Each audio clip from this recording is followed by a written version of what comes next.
सर्वेभ्यः छात्रेभ्यः नमो नमः। Standard 5 subject Sanskrit lesson number 3 पुल्लिंग अकारांत। संस्कृत में 3 लिंग होते हैं, पुल्लिंग, स्त्रीलिंग और नपुंसक लिंग। संस्कृत में वचन भी 3 होते हैं, एक वचनम, द्विवचनम और बहुवचनम। एक वचनम किसे कहते हैं? एक का बोध कराने वाला पुल्लिंग शब्द एक वचन कहलाता है। द्विवचन किसे कहते हैं? दो का बोध कराने वाला पुल्लिंग शब्द द्विवचन कहलाता है। और बहुवचन किसे कहते हैं? 3 या 3 से अधिक का बोध कराने वाला पुल्लिंग शब्द बहुवचन कहलाता है। जैसे उष्ट्रः शब्द है, उष्ट्र शब्द है, उसके आगे अगर विसर्ग लगाया जाता है तो एक वचन होता है उष्ट्रः, उष्ट्रौ। द्विवचन में शब्द और औ की मात्रा लगाई जाती है तो बनता है उष्ट्रौ। और बहुवचन में उष्ट्राहा, आहा की मात्रा लगाई जाती है और विसर्ग लगाया जाता है तो बनता है उष्ट्राहा। तो हम देखेंगे अभी मानव शब्दों के एक वचन, द्विवचन और बहुवचन। बालक शब्द है, एक वचन हो गया बालकः, औ की मात्रा लगाई द्विवचन में तो हो गया बालकौ, मतलब 2 बालक, और आहा की मात्रा लगाई तो बहुवचन में हो गया बालकाहा, मतलब 3 या 3 से ज़्यादा बालक। अगला शब्द है नर। एक वचन में हमने विसर्ग लगाया तो एक वचन क्या हो गया? नरः।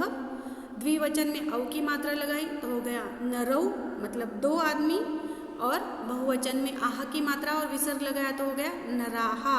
तो अर्थ है उसका 3 या 3 से ज़्यादा मानव। शिष्य, अभी हमने एक वचन में विसर्ग लगाया तो हो गया शिष्यः। द्विवचन में औ की मात्रा लगाई तो हो गया शिष्यौ, मतलब 2 विद्यार्थी, और बहुवचन में आहा की मात्रा लगाई तो हो गया शिष्याहा, का अर्थ है 3 या 3 से ज़्यादा विद्यार्थी। सैनिक शब्द है, उसको हमने एक वचन में विसर्ग लगाया तो हो गया सैनिकः, अर्थ है एक सैनिक। द्विवचन में औ की मात्रा लगाई सैनिकौ तो हो गया 2 सैनिक, और बहुवचन में आहा की मात्रा लगाई तो हो गया सैनिकाहा, का अर्थ है 3 या 3 से ज़्यादा सिपाही। अध्यापक शब्द है, एक वचन में हमने आगे विसर्ग लगाया, पुल्लिंग शब्द में हमेशा नाम के आगे विसर्ग लगाया जाता है, वैसे ही अध्यापकः तो हो गया एक शिक्षक। अध्यापकौ, द्विवचन में औ की मात्रा लगाई, उसका अर्थ हो गया 2 अध्यापक, और बहुवचन में आहा की मात्रा लगाई और विसर्ग लगाया तो हो गया अध्यापकाहा, 3 या 3 से ज़्यादा शिक्षक। अभी पशु के देखेंगे, एक वचन, द्विवचन और बहुवचन। वानर शब्द है, अंत में अ आता है तो पुल्लिंग शब्द होता है, उसके आगे हम विसर्ग लगाते हैं तो एक वचन में हो गया वानरः, एक बंदर। वानरौ, द्विवचन में औ की मात्रा लगाई तो हो गया वानरौ, 2 बंदर, और बहुवचन में आ की मात्रा लगाई और विसर्ग लगाया तो हो गया वानराहा, का अर्थ है 3 या 3 से ज़्यादा बंदर। आगे है गज शब्द, एक वचन में हमने आगे विसर्ग लगाया तो एक वचन हो गया गजः, एक हाथी। द्विवचन में औ की मात्रा लगाई तो हो गया गजौ, 2 हाथी, और बहुवचन में आ की मात्रा लगाई और विसर्ग लगाया तो हो गया गजाहा, मतलब 3 या 3 से ज़्यादा हाथी। बिडाल शब्द है आगे का, बिडाल मतलब बिल्ली, तो उसके आगे हमने विसर्ग लगाया तो हो गया बिडालः, एक बिल्ली। बिडालौ, द्विवचन है तो उसको हमने औ की मात्रा लगाई तो हो गया बिडालौ, द्विवचन 2 बिल्लियाँ, आगे मात्रा लगाई और आगे विसर्ग लगाया तो हो गया बिडालाहा, मतलब 3 या 3 से ज़्यादा बिल्लियाँ। आगे शब्द है कुक्कुर। कुक्कुर का अर्थ है कुत्ता, उसके आगे हमने विसर्ग लगाया तो हो गया कुक्कुरः, एक कुत्ता। औ की मात्रा लगाई द्विवचन में कुक्कुरौ, मतलब 2 कुत्ते, और आ की मात्रा लगाई विसर्ग लगाया कुक्कुराहा, मतलब 3 या 3 से ज़्यादा कुत्ते। अगला शब्द है हमारा मृग। उसके आगे हमने एक वचन में विसर्ग लगाया तो हो गया मृगः, एक हिरन। मृगौ, औ की मात्रा लगाई तो हो गया 2 हिरन, और मृगाहा, मतलब 3 या 3 से ज़्यादा हिरन। अगला उदाहरण है सिंह।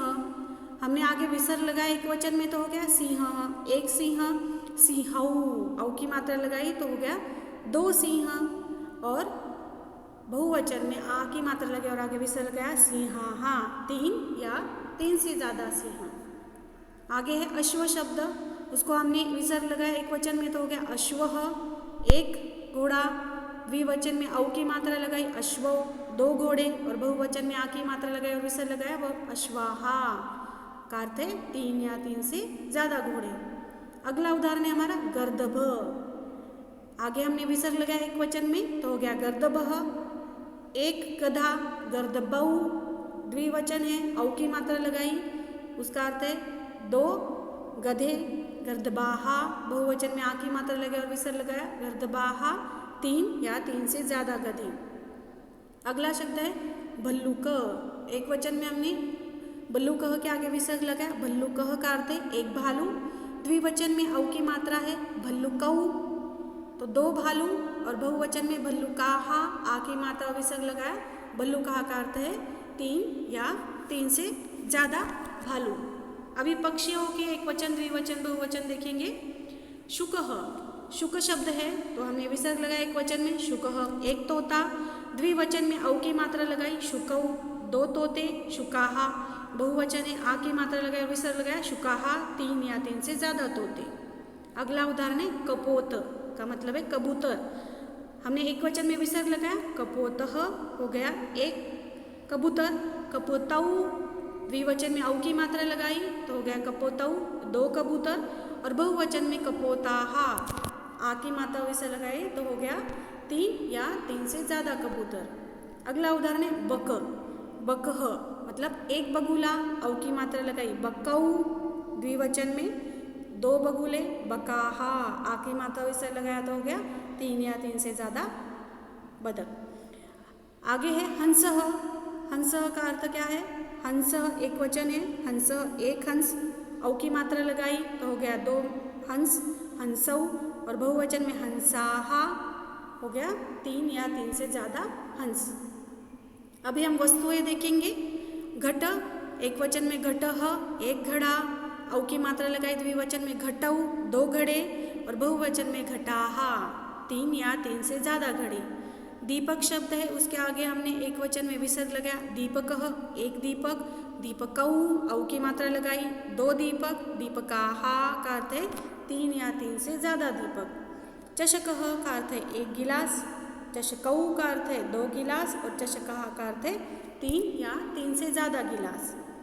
आगे है चमसः का अर्थ है चम्मच एक चम्मच, चमसौ द्विवचन है औ की मात्रा लगाई चमसौ, और बहुवचन में चमसाहा आ की मात्रा विसर्ग लगाया 3 या 3 से ज़्यादा चम्मच।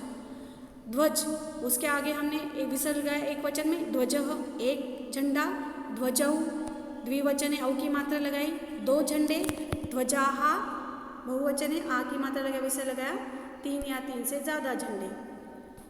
आगे है शब्द हमारा पर्वत।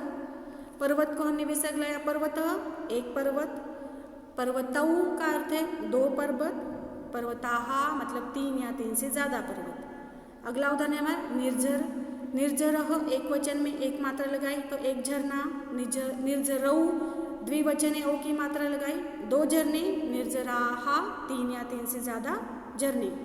विद्यालय अगला उदाहरण है विद्यालयः एक वचन है विसर्ग लगाया विद्यालय एक पाठशाला, औ की मात्रा लगाई विद्यालयौ द्विवचन है 2 पाठशालाएं, और विद्यालयाहा आ की मात्रा विसर्ग लगाया तो हो गया बहुवचन विद्यालय 3 या 3 से ज़्यादा विद्यालय। तो अभी आपको समझ में आया होगा पुल्लिंग शब्द के एक वचन और द्विवचन और बहुवचन कैसे बनते हैं।